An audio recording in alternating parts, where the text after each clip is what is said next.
Shalom, saudara terkasih dalam Tuhan Yesus Kristus. Kembali kita bertemu pada kesempatan kali ini.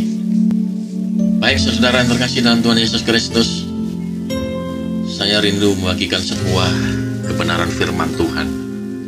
Sangat penting sekali bagi kehidupan anak-anak Tuhan saat ini, yaitu mengenai apa? Ramalan atau telaah. Seperti saudara-saudara yang terkasih dalam Tuhan Yesus Kristus ketahui, bisnis ramalan, bisnis telaah ini saat ini, zaman ini menjadi bisnis yang menggurita dengan omset miliaran rupiah.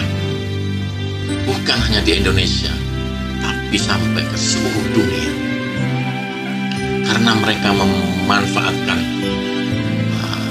orang-orang yang masih percaya kepada yang namanya ramalan atau telaah ini. Ini terjadi, saudara, bukan hanya orang-orang yang tidak mengenal Tuhan, bahkan orang-orang Kristen pun masih mencampur adukan antara ramalan ini dengan kebenaran-kebenaran firman Tuhan. Mereka masih percaya kepada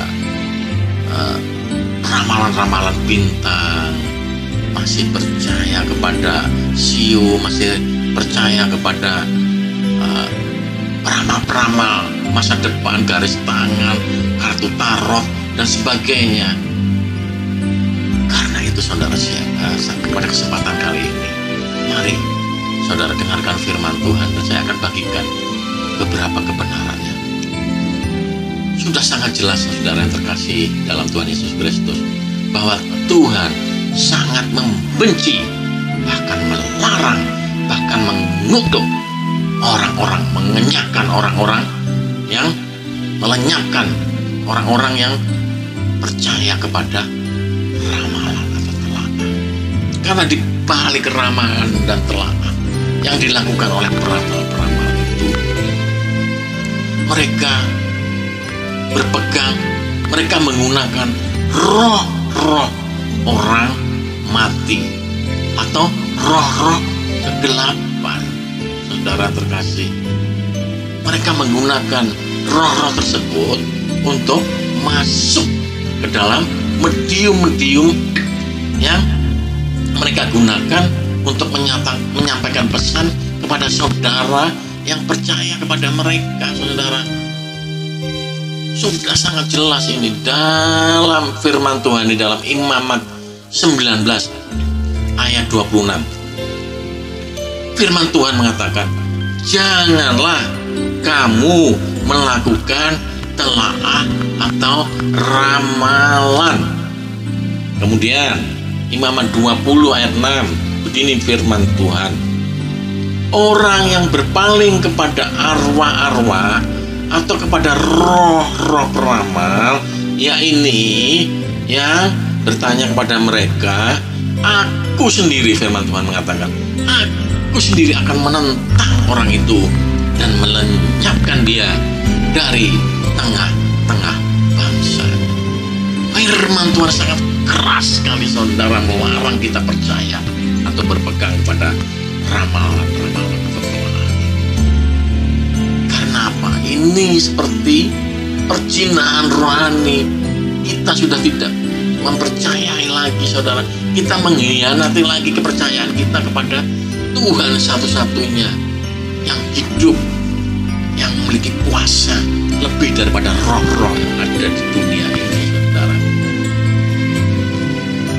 Roh-roh peramal itu, saudara, mereka mengatakan bahwa mereka akan memakai arwah-arwah orang-orang yang sudah meninggal, orang-orang yang sudah mati.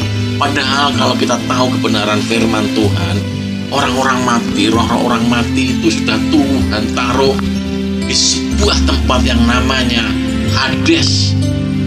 Mereka tidur dalam keabadian sampai suatu saat nanti dibangkitkan di akhir zaman bersama-sama dengan yang masih hidup, saudara. Jadi roh orang mati tidak akan kemana-mana. Saudara percaya itu di dalam Pengkhotbah 9 ayat 4. Tetapi siapa yang termasuk orang hidup mempunyai harapan, ayat 5, Karena orang hidup tahu bahwa mereka akan mati, tetapi orang mati tidak tahu apa-apa, saudara. Orang mati tidak tahu apa-apa. Seperti saya katakan tadi, mereka tidur dalam keabadian sampai suatu saat nanti akan dibangkitkan di akhir zaman bagi orang-orang yang percaya kepada Yesus, Tuhan kita. Saudara, jadi sudah sangat jelas kalau seorang peramal mengatakan bahwa mereka akan memanggilkan orang-orang mati. Itu bukan orang-orang mati yang kita kenal, tetapi justru yang datang dan masuk ke dalam medium itu, masuk ke dalam medium peramal tersebut adalah roh-roh kegelapan, roh-roh yang ada di udara, roh-roh iblis yang masuk, saudara. Dan itu saudara percayai, karena orang mati tidak tahu apa-apa. Di dalam Pengkhotbah 9 ayat 10 sudah sangat jelas mengatakan bahwa orang mati sudah tidak ada lagi pertimbangan, pengetahuan, hikmat, pekerjaan. Jadi mereka betul-betul total rest, istirahat total di dalam keabadian, saudara. Maka jika seorang peramal mengatakan bahwa mereka sudah bertemu dengan roh saudara kita, roh ayah kita, roh ibu kita, roh teman kita, itu adalah sebuah kebohongan besar, saudara. Sebuah kebohongan besar. Karena orang mati itu sudah Tuhan tempatkan di sebuah tempat seperti yang saya katakan tadi, yaitu namanya Hades. Itu tidak akan kemana-mana kecuali Tuhan izinkan roh itu untuk menyampaikan pesan kepada saudara. Hanya seizin Tuhan, hanya seizin kuasa Tuhan, saudara. Tetapi kebanyakan roh orang mati, mereka beristirahat totally rest di dalam sebuah tempat yang bernama Hades. Oleh karena itu, saudara, di dalam Yesaya 8 ayat 19, Tuhan itu heran mengapa kita masih mempercayai peramal-peramal itu, saudara. Kita masih mempercayai hal-hal yang tidak masuk akal, saudara. Karena apa? Seharusnya kita yang hidup ini bukan meminta petunjuk kepada orang yang sudah mati, tetapi minta petunjuk kepada Tuhan yang hidup loh. Tuhan yang menguasai semesta alam ini, yang lebih besar daripada roh-roh yang ada di dunia ini. Di dalam Yesaya 8 ayat 19 mengatakan begini, firman Tuhan. Dan apabila orang berkata kepada kamu, mintalah petunjuk kepada arwah dan roh-roh peramal yang berbisik-bisik dan komat kamit, maka jawablah, bukankah suatu bangsa patut meminta petunjuk kepada Allahnya? Atau haruskah mereka meminta petunjuk kepada orang-orang mati bagi orang-orang hidup? Tuhan ini tertawa, saudara, melihat kita ini meminta petunjuk pada orang-orang mati. Nah, kepada peramal kita minta petunjuk, padahal peramal itu berbisik-bisik, komat kamit mulutnya, seperti meyakinkan kita bahwa apa yang dikatakannya itu adalah benar, bahwa dia memanggil orang yang sudah mati. Padahal sebenarnya itu adalah roh kegelapan, roh iblis yang masuk. Kalau kita tahu sifat daripada roh jahat atau roh kegelapan itu, mereka memaksa masuk, saudara. Ketika dipanggil, mereka memaksa masuk kepada apapun itu yang ada di saat itu, saudara. Ketika saudara meminta petunjuk kepada kepada peramal-peramal, dia bisa roh-roh jahat atau roh-roh kegelapan bisa masuk kepada boneka, sehingga boneka itu bisa bergerak-gerak, bisa masuk kepada kartu, atau bisa masuk kepada apapun itu, saudara. Apapun yang saudara percayai, misalnya zodiak-zodiak, saudara percayai, benda-benda apa yang mempunyai jiwa dan sebagainya, saudara percayai, saudara sama saja dengan mempercayai kuasa kegelapan, kuasa-kuasa yang jahat. Itu saudara, hati-hati. Saudara harus lebih berhati-hati. Ketika saudara mempercayai hal tersebut, maka saudara sedang berada dalam kuasa kegelapan. Saudara sedang di dalam pengaruh kuasa kegelapan. Itu, saudara. Nah, jadi adalah adalah sebuah kekejian, saudara, ketika saudara mulai meminta petunjuk kepada peramal. Karena peramal itu tidak tahu apa-apa, saudara. Peramal tidak tahu apa-apa. Dia tidak tahu masa depannya.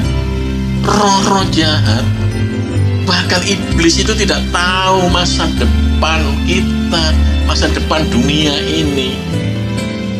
Yang iblis tahu adalah masa depannya dia sendiri, yaitu kebinasaan kekal di dalam neraka perapian yang menyala. Itu yang dia tahu, saudara. Dia tidak tahu masa depan kita. Dia tidak tahu masa depan suatu bangsa. Tidak tahu masa depan siapapun yang saat ini masih hidup. Nah, mengapa kadang-kadang ramalan itu bisa terjadi, saudara? Mengapa kadang-kadang ramalan itu sepertinya tepat? Saya mau kasih sebuah kebenaran begini. Ada seorang yang bernama psikolog bernama Bertrand Forer. Ya, Bertrand Forer. Dia sedang meneliti atau mensurvei, melakukan observasi mengenai ramalan. Dia kumpulkan itu semua, beberapa orang, sekitar 40 orang, dan disuruh mengisi pertanyaan-pertanyaan yang diajukan sebagai kuesioner kepada sekitar 40 atau 39 atau 40 orang tersebut. Dan jawaban mereka sungguh mengejutkan, karena hampir semuanya memiliki persamaan, saudara, memiliki persamaan jawaban. Oleh karena itu, mengapa ramalan itu sepertinya tahu banget tentang diri kita. Ini yang dinamakan Barnum Effect atau Forer Effect, karena yang menemukan adalah Forer. Di situ mengatakan hasil kesimpulannya bahwa setiap individu percaya bahwa deskripsi yang dibuat oleh peramal atau ramalan itu secara khusus untuk diri mereka. Mereka sepertinya percaya bahwa deskripsi semua penjelasan dari peramal itu khusus untuk diri mereka. Padahal sebenarnya hal-hal tersebut berlaku secara general untuk semua orang. Karena semua orang memiliki kesamaan, saudara, dalam beberapa situasi, kondisi, dan karakter. Itu kuncinya ramal-ramal. Karena itu di dalam ramalan-ramalan itu, kata-kata yang dipilih adalah kata-kata yang memiliki keadaan yang sama dan samar-samar. Jadi seperti ini, misalnya katakanlah sebuah zodiak mengatakan begini, bahwa kesehatanmu agak terganggu, misalnya. Kemudian zodiak yang lain mengatakan bahwa usahamu kurang berhasil atau menemui hambatan. Itu kan perkataan yang samar-samar, saudara. Dan itu ketika kita masukkan ke dalam hidup kita, kita percayai, sepertinya ramalan ini sesuai dengan kehidupan kita saat ini. Padahal itu secara general saja mereka mengatakan samar-samar, makanya kata-kata mereka adalah samar-samar. Mengapa bisa sesuai? Mengapa bisa terjadi ramalan? Ya kadang-kadang sebuah situasi itu dihubung-hubungkan ramalan yang katakanlah 10 tahun sebelumnya. Bahkan ada sebuah filmnya, itu mengenai sebuah wabah di bencana wabah di sebuah kota. Itu mereka percaya seperti keadaan saat ini, peristiwa saat ini, wabah virus corona ini terjadi. Karena situasinya dihubung-hubungkan, saudara. Situasinya dikait-kaitkan, sehingga sepertinya ramalan itu terjadi. Sebenarnya ramalan itu tidak pernah terjadi, saudara, kecuali nubuat. Kalau nubuat, saudara, nubuat itu adalah pesan dari Tuhan, dan itu pasti terjadi. Itu pun, saudara, kita harus uji roh itu benar. Roh yang ada pada seorang yang bernubuat itu apakah benar-benar dari Tuhan atau bukan. Kita harus uji setiap roh, saudara. Tapi nubuatan, kalau sudah dalam firman Tuhan, pasti itu adalah nubuatan yang yang sudah digenapi dan akan digenapi. Pasti akan terjadi, saudara. Amin, saudara. Itu bedanya, saudara. Karena itu kita jangan lagi berpegang kepada ramalan-ramalan. Percaya kepada telaah, percaya kepada ramalan apa yang dikatakan oleh peramal. Mengapa bisa terjadi sepertinya? Karena, saudara, karena begitu saudara mempercayai apa yang dikatakan oleh seorang peramal, itu berarti saudara menyerahkan.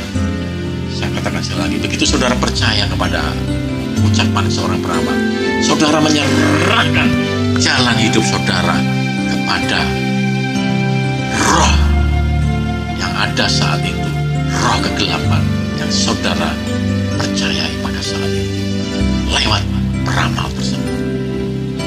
Kalau saudara sudah menyerahkan jalan hidup saudara, maka saudara sudah tahu ujungnya juga seperti masa depan iblis itu adalah kebinasaan.